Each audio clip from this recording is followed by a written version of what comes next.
నమస్కారం. ఇది సంగతికి స్వాగతం.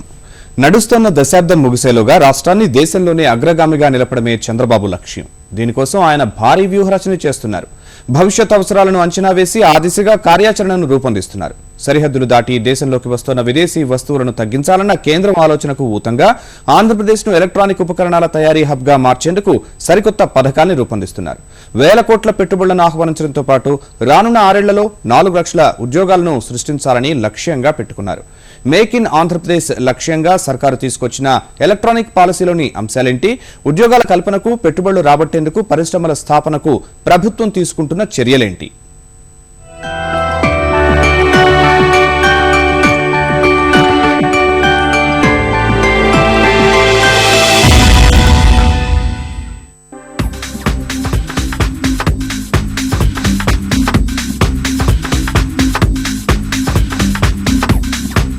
Today I am proud to say, Andhra people with educated people as professionals, they have spread all over the world.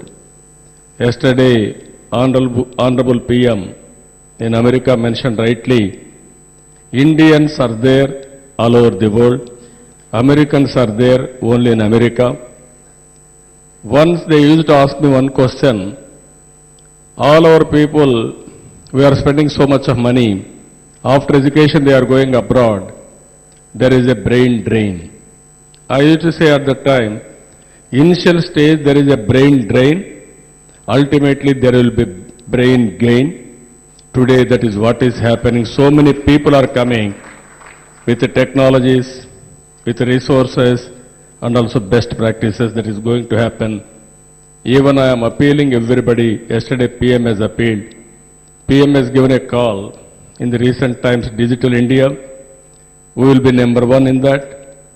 And also Make in India, I am appealing, Make in India will give a slogan. At the same time, Made in Andhra Pradesh is also our aim, our goal, we will achieve it. 6 ఏళ్ల సమయం, 30,000 కోట్ల రూపాయల పెట్టుబడుల సమీకరణ లక్ష్యం, 4 లక్షల ఉద్యోగాలు సృష్టించాలని ఆశయం. రాష్ట్రాన్ని ఎలక్ట్రానిక్ హబ్ గా మార్చేందుకు ఎలక్ట్రానిక్ పాలసీ, 6 వ్యూహాలతో ముందుకెళ్తోన్న చంద్రబాబు సర్కారు.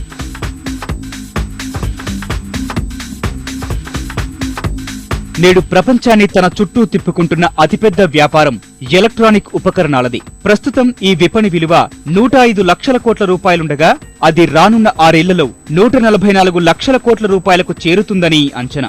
గత ఆర్థిక సంవత్సరంలో 4,20,000 కోట్ల రూపాయల మేర భారత్లో కొనుగోళ్లు జరగ్గా 2020 నాటికి దేశీయ విపణి విలువ 24 లక్షల కోట్ల మార్కును తాకనుందనేది విపణి వర్గాల ఆశాభావం. ఎంత గణనీయ వృద్ధి జరుగుతోన్న రంగంలో మన దేశంలో తయారవుతోన్న ఉపకరణాలు నామమాత్రం. ఇదిలాగే కొనసాగితే 6 ఏళ్లలో డిమాండ్కు సరఫరాకు మధ్య తేడా దాదాపు 18 లక్షల కోట్ల రూపాయలకు చేరే అవకాశం ఉంది. అందుకే దీనిలో కనీసం 6 లక్షల కోట్ల రూపాయల విలువ చేసే ఉపకరణాలైనా దేశంలో తయారు చేసేలా చర్యలు తీసుకోవాలని కేంద్రం నిర్ణయించింది. దీనికోసం 2012లో జాతీయ ఎలక్ట్రానిక్ ఉపకరణాల పథకం NPE 2012ను తీసుకొచ్చింది. ఈ పథకం ద్వారా 2020 లోపు 2,80,00,000 ఉద్యోగాలను సృష్టించాలని సంకల్పించుకుంది.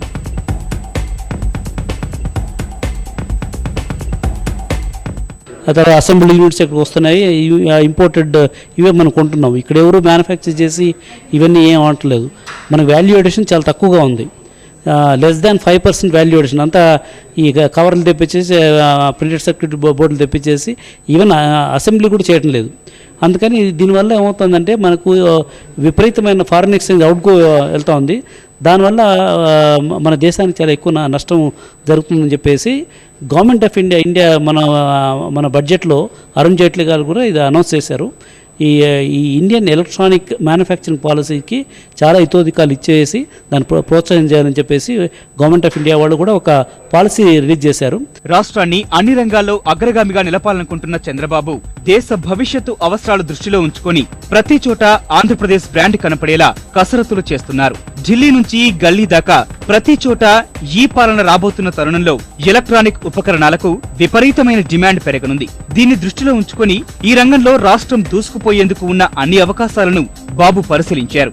యూపీఏ హయాంలో తీసుకొచ్చిన national policy on electronic goods NPE 2012 పథకాన్ని ఆధారంగా చేసుకుని వ్యూహరచన చేస్తున్నారు. ఎలక్ట్రానిక్ ఉత్పత్తుల రంగాన్ని వాహకంగా మార్చుకొని రాష్ట్ర ప్రగతి రథాన్ని పరుగులు పెట్టించడానికి భారీ కసరత్తులు చేసి 6 వ్యూహాలతో ఎలక్ట్రానిక్ పాలసీని రూపొందించారు చంద్రబాబు.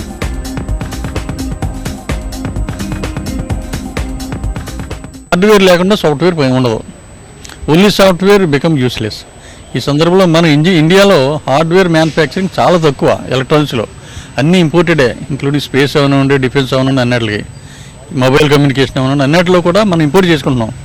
అట్లా కాకుండా మనంతో మనం రీసెర్చ్ సెంటర్స్ పెట్టి అందులో ఉన్న new ideas, new concept, new systems తోటి ఈ hardware industry manufacturing unit convert చేసి అవి మనం ఇక్కడే పనిచేయడం కాకుండా ఎక్స్పోర్ట్ చేయడానికి కూడా ప్రయత్నించాలని వారి ఉద్దేశం.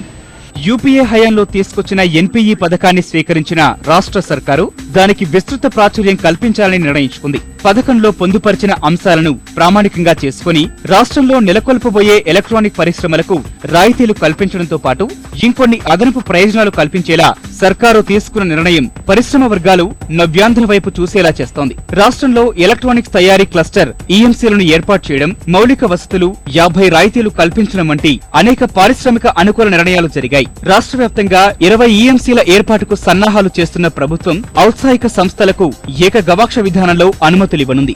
ఈ రంగంలో 30,000 కోట్ల రూపాయల పెట్టుబడులు లక్ష్యంగా పెట్టుకున్న సర్కారు కేంద్రం అందిస్తున్న ఎంసిప్స్ పథకం కింద సాయం చేయనుంది. వారికి విపణిలో ఎదురయ్యే సమస్యలను తొలగించేందుకు ప్రత్యేక చర్యలు తీసుకోనున్నారు.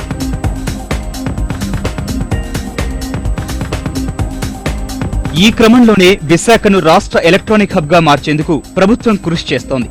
అక్కడ నెలకొల్పబోతున్న ఐటీఐఆర్ లో 2 హబ్లను ఎలక్ట్రానిక్ క్లస్టర్ల అభివృద్ధికి కేటాయించనుంది. కాకినాడలో కేంద్రం ఏర్పాటు చేయనున్న హార్డ్వేర్ హబ్ ను ప్రపంచ స్థాయి ప్రమాణాలతో నిర్మించనున్నారు. విశాఖ చెన్నై కారిడార్ లో ఎలక్ట్రానిక్ వస్తువుల రవాణా వేగాన్ని రెట్టింపు చేస్తారు. ఎలక్ట్రానిక్ హార్డ్వేర్ రంగం అభివృద్ధికి అవసరమయ్యే మౌలిక వస్తువుల కల్పనను ప్రభుత్వ ప్రైవేటు భాగస్వామ్యం పీపీపీ విధానాన్ని ఎంచుకుంటారు. పరిశ్రమలు సాంప్రదాయేతర విద్యుత్ వినియోగం పెంపొందేందుకు పరిశ్రమలను రాయితీలతో ప్రోత్సహించనున్నారు. పరిశ్రమలో 50% విద్యుత్ అవసరాలు సాంప్రదాయేతర వనరులతో తీర్చుకునే సంస్థలకు 5 ఏళ్ల వరకు ఎలక్ట్రానిక్ డ్యూటీ నుంచి మినహాయింపు లభిస్తుంది. 2 ఏళ్ల పాటు అమ్మకం పన్నుపై రాయితీ కల్పిస్తారు. 24 గంటలు పరిశ్రమలకు నిరంతరాయ విద్యుత్ అందించనున్నారు.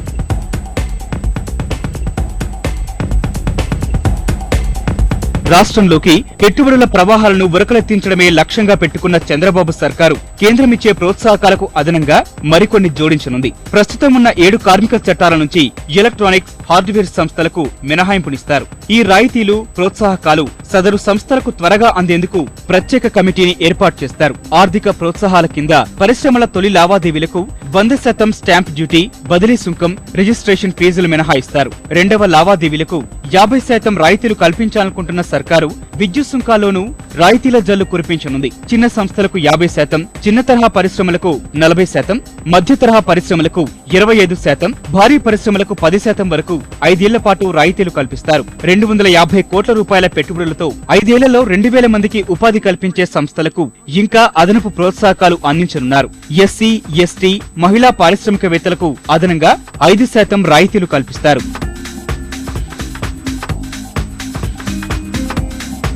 ఈ ఎలక్ట్రానిక్ హబ్ రావటం వల్ల హార్డ్వేర్ రంగానికి మరింత ప్రాముఖ్యత వస్తుందని భావిస్తున్నామండి. అలాగే దీనివల్ల అంటే రాబోయే తరాలందరికీ కూడా ఉపాధి అవకాశాలు మెండుగా ఉంటాయి. ప్లస్ ఈ ఐటీ రంగం కంటే కూడా ఎలక్ట్రానిక్స్ రంగం, హార్డ్వేర్ రంగంలో జరిగే ఈ యొక్క మరి మంచి నూతన ఒరవడి ఇవన్నీ కూడా ప్రపంచానికి అందించే అవకాశం కూడా ఉంటుందని. తయారు చేసిన వస్తువులకు విదేశాల్లోనూ గిరాకీ కల్పించడంతో పాటు ఆయా దేశాల నుంచి పెట్టుబడులు సమీకరించేందుకు సర్కారు వ్యూహరచన చేస్తుంది. అమెరికా, జపాన్, చైనా తదితర దేశాల్లో రోడ్ షోలు నిర్వహించడం, అక్కడి పారిశ్రామికవేత్తలతో సంప్రదింపులు జరపడం వంటివి సర్కారు చేయనుంది. సంస్థల సహకారంతో రాష్ట్రంలోని వివిధ ప్రాంతాల్లో ఏటా ప్రభుత్వం మెగా ఈవెంట్లను ఏర్పాటు చేస్తుంది. విజయవాడ, విశాఖ, తిరుపతి నగరాల్లో ఎలక్ట్రానిక్ బజార్లు నిర్మిస్తారు. వెబ్ దునియాలోనూ ఆంధ్రప్రదేశ్ ఎలక్ట్రానిక్ వస్తువులకు విస్తృత ప్రాచుర్యం కల్పిస్తారు. ఇలా విభిన్న పద్ధతుల్లో రాష్ట్రంలో తయారయ్యే వస్తువులకు ప్రపంచ విపణిలో స్థానం కల్పిస్తారు. ప్రకటిస్తారు.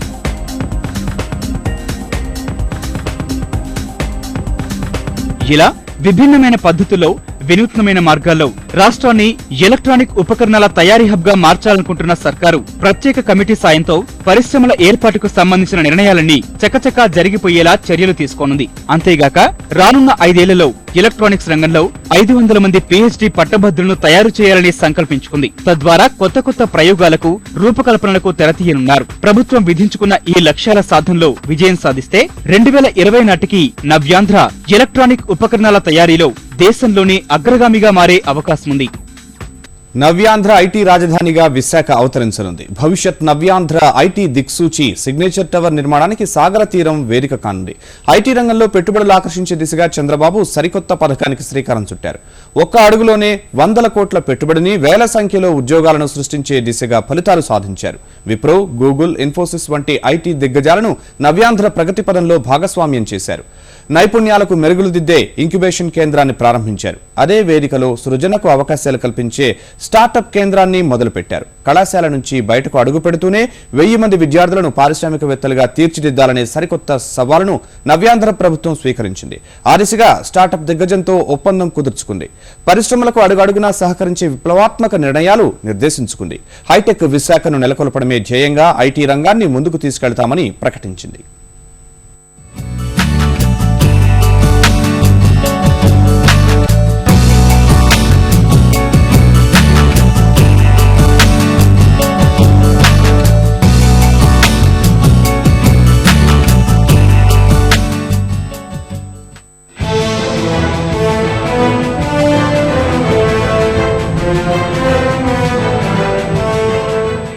నవ్యాంధ్ర కళల సాకారం దిశగా కీలక ఘట్టం.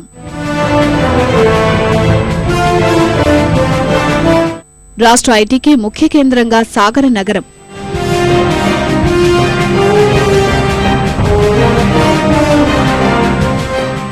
వేల సంఖ్యలో ఉద్యోగాలు, 100 కోట్ల పెట్టుబడులు. మేధో సంపత్తితో అద్భుతాలు సృష్టించేందుకు సన్నద్ధమైన ప్రభుత్వం. నవ్యాంధ్ర అభివృద్ధి పయనం వేగవంతమైంది. ఐటీ రంగానికి కేంద్రంగా విశాఖ నగరాన్ని ప్రకటించింది. అత్యుత్తమ విధానాలతో సాగర నగరాన్ని సాఫ్ట్వేర్ హబ్ గా మార్చేందుకు కీలక నిర్ణయాలతో సమాయత్తమైంది. సమాచార సాంకేతిక రంగాలకు ఊతమిచ్చే దిశగా కార్యాచరణ ప్రారంభించిన నవ్యాంధ్ర సర్కారు ఐటీ ఇంక్యుబేషన్ సెంటర్ ఏర్పాటుతో ప్రపంచస్థాయి కంపెనీలను ఆకర్షించే ప్రయత్నం చేసింది. తొలి అడుగుతోనే 1820 కోట్ల రూపాయల పెట్టుబడులు ఆకర్షించిన ప్రభుత్వం తద్వారా ఐటీ రంగంలో 19,790 ఉద్యోగాలను సృష్టించేందుకు ఒప్పందాలు చేసుకుంది. I don't have any doubt Andhra Pradesh will be digital Andhra Pradesh within no time, very fast pace. I request him only one thing. The speed, the amount of speed Google is moving, now that enthusiasm has to be shown in Andhra Pradesh. You are all aware, from the beginning I am saying, we are having excellent natural resources. Apart from natural resources, we are having excellent human resources. Visakha నగరం ఇప్పటికే 50 IT కంపెనీలతో 1200 కోట్ల IT ఎగుమతులతో సమాచార సాంకేతిక రంగంలో కీలకంగా మారింది. రాష్ట్రంలో కాస్మోపాలిటన్ సంస్కృతి విస్తరించిన ఏకైక నగరంగా ప్రాధాన్యతను సంతరించుకుంది. అందుకే నవ్యాంధ్ర సర్కారు ఐటీ పరిశ్రమ వేగంగా విస్తరించడానికి అవకాశమున్న సాగర నగరాన్నే అభివృద్ధి శక్తిగా మలుచుకుంటోంది. ఉమ్మడి రాష్ట్రంలో పెద్దగా ప్రాధాన్యతకు నోచుకోకపోయినా విప్రో, టెక్ మహీంద్రా వంటి సంస్థల కార్యకలాపాలకు వేదికైన విశాఖను అభివృద్ధి పథంలో ముందుంచే దిశగా ఆంధ్రప్రదేశ్ ప్రభుత్వం కసరత్తు చేసింది. విశాఖలోని ఐటీ సెజ్ విఫలమైందని గత కొన్నేళ్లుగా ఐటీ కంపెనీలు వాపోతున్న నేపథ్యంలో అధికారంలోకి వచ్చిన వెంటనే ఆ సెజ్ ను డీనోటిఫై చేసే ప్రక్రియను వేగవంతం చేసింది. ఎంతో కాలంగా పెండింగ్ లో ఉన్న విప్రో సెజ్ కు పచ్చజెండా ఊపింది. టెక్ మహీంద్రాకు భూమిని కేటాయించింది. కేంద్ర ప్రభుత్వానికి చెందిన సమీర్ సంస్థకు త్వరితగతిన భూములు కేటాయించేందుకు చర్యలు చేపట్టింది. ఆ దిశగా చంద్రబాబు అధికారంలోకి వచ్చిన 100 రోజుల్లోనే 19 ఐటీ సంస్థలు విశాఖకు తీసుకువచ్చారు. హైదరాబాద్ ను ఐటీ రంగంలో కీలకంగా తీర్చిదిద్దిన చంద్రబాబు నవ్యాంధ్రకు ఐటీ శోభను అద్దేందుకు వ్యూహరచనలు సిద్ధం చేసుకున్నారు. ఐటీ కేంద్రంగా తీర్చిదిద్దాలనుకుంటున్న విశాఖలో ఇప్పటికే సాంకేతిక పరిశోధన, ఆవిష్కరణ కేంద్రం TRIPని నెలకొల్పింది ప్రభుత్వం. ఇందులో నవ్యాంధ్ర మొట్టమొదటి స్టార్టప్ కేంద్రాన్ని ప్రారంభించిన చంద్రబాబు 150 కంపెనీల సీఈఓలతో సమావేశమయ్యారు. హైటెక్ సిటీని మించిన స్థాయిలో విశాఖలో ఐటీ రంగం ఉరకలేస్తుందని స్పష్టం చేశారు. That high-tech city, we create symbol for IT. Today here, I have seen one of the most important place here, that is Maduravada. Signature Tower at Maduravada. It will be a symbol for information technology better than high-tech city in Hyderabad. That is what I want to create now. Beautiful view. One side sea, one side hill. Nowhere in the world this type of a scenic place. We want to create a monument. IT means they have to print only Maduravada. Name we will keep it Signature Tower. It will be the unique in the world we want to create. That work will start immediately after calling tenders. ఈ వేదికపైనే Wipro, tech Mahindra, Sameer, టెస్వాల్ సంస్థలు అవగాహన ఒప్పందాలు కుదుర్చుకున్నాయి. విప్రో 7,000 మందికి, మహీంద్రా 5,000, టెస్వాల్ 1,200 మందికి ఉపాధి కల్పించేందుకు సిద్ధమయ్యాయి. ఈ 4 సంస్థలు 730 కోట్ల పెట్టుబడులు పెట్టనున్నట్లు ప్రకటించుకున్నాయి. ఇదే వేదికపై ప్రభుత్వంతో ఒప్పందం చేసుకున్న గూగుల్ డిజిటల్ ఏపీ రూపకల్పనను గూగుల్ ఇండియా చేపడుతుందని స్పష్టం చేసింది. ప్రభుత్వ పోర్టళ్లన్నింటినీ తెలుగు భాషలోకి అనువదించడం, మొబైళ్లలోనూ ప్రభుత్వ వెబ్సైట్లు పొందే సాంకేతిక పరిజ్ఞానాన్ని అందించటం, మహిళలు, చిరు, మధ్యతరహా వ్యాపారులను ఆన్లైన్ పరిధిలోకి తీసుకురావడం, వచ్చే 5 ఏళ్లలో రాష్ట్రంలోని ప్రజలందరినీ ఇంటర్నెట్ పరిధిలోకి తీసుకురావడం ప్రాజెక్టు ముఖ్య ఉద్దేశాలని ప్రకటించింది. ఈ మేరకు మహిళలకు, ప్రభుత్వ ఉద్యోగులకు శిక్షణ ఇవ్వాల్సి ఉంటుందన్న గూగుల్ శిక్షణా కేంద్రాన్ని విశాఖలోనే నెలకొల్పనున్నట్లు తెలిపింది. There are colleges which have been here for a number of years. So the best of talent that's required for the IT industry is here. The infrastructure is in place, so internationally connected, connectivity is very high. You have the rest of the infrastructure, the software infrastructure in terms of hospitals, the pubs and the restaurants and 4-5-star hotels. So there is nothing lacking from the infrastructure perspective. The scenic beauty of Vizag cannot be replicated by any town that I know of in the world. So therefore, I think from NASSCOM perspective, sir, we want to assure you that we will continue to encourage our membership to come to Vizag. ఈ దిశగా విశాఖలో కార్యాలయాలు ఏర్పాటు చేసేందుకు ముందుకొచ్చిన 14 IT, electronic సంస్థలకు భూములు కేటాయించేందుకు ప్రభుత్వం అంగీకరించింది. వీటి ద్వారా 465 కోట్ల రూపాయల పెట్టుబడులు రానున్నట్లు ప్రకటించింది. ఆ మేరకు సుమారు 5,000 మందికి ఉపాధి అవకాశాలు దక్కనున్నాయి. ఇదే వేదికపై నూతన ఐటీ, ఎలక్ట్రానిక్స్, ఇన్నోవేషన్ పాలసీలను ఆవిష్కరించిన బాబు ఐటీ కంపెనీలను వరాలతో ముంచెత్తారు. ఒకేసారి 10ల సంఖ్యలో కంపెనీలు పెట్టుబడులు పెట్టేందుకు ముందుకు రావడం శుభ సూచకమన్నారు. ఆ మేరకు విశాఖలో ఐటీఐఆర్ ఏర్పాటుకు 10,000 ఎకరాల విస్తీర్ణాన్ని గుర్తించింది. ప్రభుత్వం నుంచి హైటెక్ సిటీ తరహాలో సిగ్నేచర్ టవర్ను నిర్మిస్తామని ప్రకటించిన చంద్రబాబు రాష్ట్రానికి పెట్టుబడుల ప్రవాహం వస్తుందని చెప్పారు. తూర్పు తీరంలో 3వ అతిపెద్ద నగరంగా ఉన్న విశాఖ ప్రగతి పథంలో దూసుకెళుతుందని, దేశానికి ఆర్థిక రాజధానిగా రూపాంతరం చెందే స్థాయికెళుతుందని ధీమా వ్యక్తం చేశారు. ఐటీ పరిశ్రమల్ని ప్రోత్సహించడంతోనే కాకుండా యువతే ముందుకు వచ్చి కంపెనీలను స్థాపించాలని చంద్రబాబు కోరారు. ఐటీ పరిశ్రమలు నెలకొల్పాలనే సంకల్పమున్న వారిని ప్రోత్సహించేందుకు ఇంక్యుబేషన్ కేంద్రంలోనే స్టార్టప్ ను ప్రారంభించామన్న చంద్రబాబు ఐటీ ప్రగతి బాటలో ఈ అడుగు మైలురాయిగా మిగిలిపోతుందని ఆశాభావం వ్యక్తం చేశారు. ఆ మేరకు కేరళలో విజయవంతమైన స్టార్టప్ విలేజ్ సంస్థతో రాష్ట్ర ప్రభుత్వం అవగాహన కుదుర్చుకుంది. ప్రపంచ ప్రసిద్ధ సంస్థలెన్నో స్టార్టప్ కేంద్రాల్లో మొగ్గతొడిగిన విషయాన్ని గుర్తు చేసిన ప్రభుత్వం ఆ దిశగా నవ్యాంధ్రలోనూ ఈ విధానం ఆశించిన ఫలితాలిస్తుందని తెలిపింది. అయితే స్టార్టప్లు పటిష్టంగా ఎదిగేందుకు ఇంక్యుబేషన్ ప్రక్రియ ఎంతో ముఖ్యమైన ప్రభుత్వం ఆ దిశగా ముందడుగు వేస్తున్నట్లు ప్రకటించింది. ఇక స్టార్టప్ల విషయానికి వస్తే కేరళలోని కొచ్చిలో యువ పారిశ్రామికవేత్త మోబ్మీ ఐటీ కంపెనీ యజమాని సంజయ్ విజయ్ కుమార్ ఏర్పాటు చేసిన స్టార్టప్ విలేజ్ 100ల సంఖ్యలో యువత ఆలోచనలకు కార్యరూపమిచ్చింది.